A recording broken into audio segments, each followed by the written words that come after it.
was going to focus on relevant cost and decision making.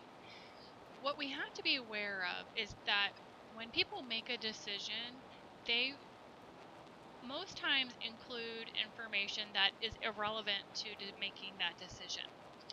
We need to be able to determine what costs are relevant and which are not when we make a decision. So for example, if we look at this situation in which Sarah wants to attend a concert, whereas Roy, her boyfriend, wants to attend a football game.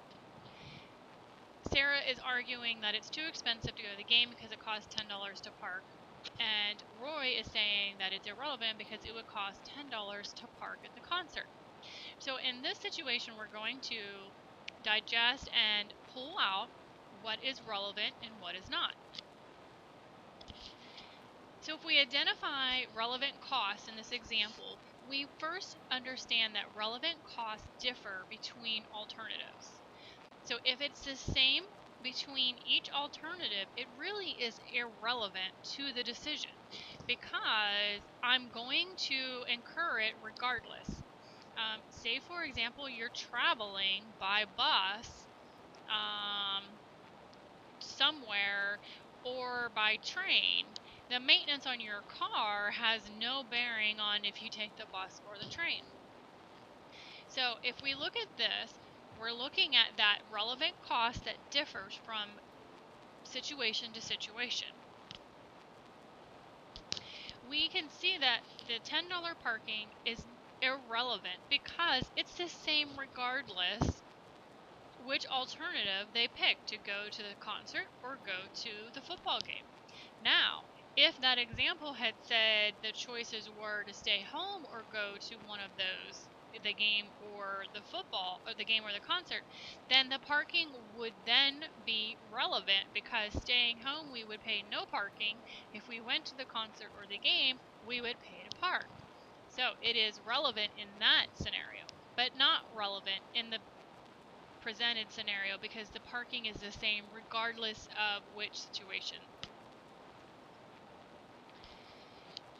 This situation is presented and it wants to know if the $30,000 original cost for the investment is relevant, if the $21,000 current market value is relevant, and if the income generated by each income is relevant, or each investment is relevant, sorry.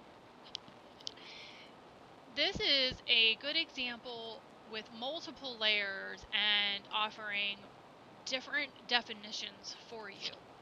When we look at that $30,000 original cost, we have to determine that that is irrelevant because it's a sunk cost. She already outlaid that $30,000 for that stock, so it has no bearing on this decision. Okay? Much like if you went to a yard sale and somebody wants $5 for something and they say, well, I paid $20. That's a sunk cost. It's irrelevant in the current decision whether or not to sell it for $5 or $10. Okay? So we now understand, number one, that the $30,000 is not relevant. It's a sunk cost. It has no bearing on this decision. For number two, the $21,000 current market value of the stock, if it's relevant or not. It is relevant because if we purchase the land, we are foregoing that $21,000. Again, that would be my opportunity cost in this situation. I'm going, if I buy the land, I give up the $21,000 that I could get if I sold my stock.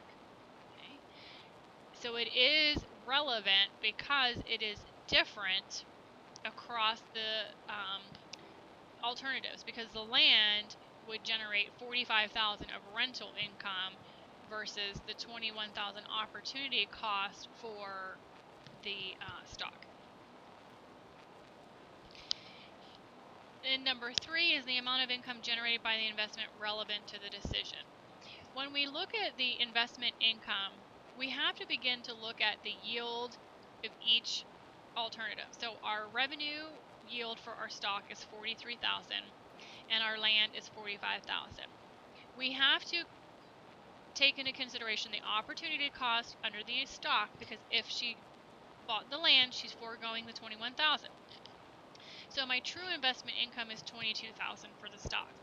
Under the land, the purchase price is $21,000, so I have to back that out, giving me an investment income of $24,000. They are different across the alternatives, so yes, the income is relevant in this situation. So I hope that that helps to clear up relevant cost in decision making. When you're presented with information, pull it out, define it, and then decide if it's relevant, sunk, opportunity, and irrelevant.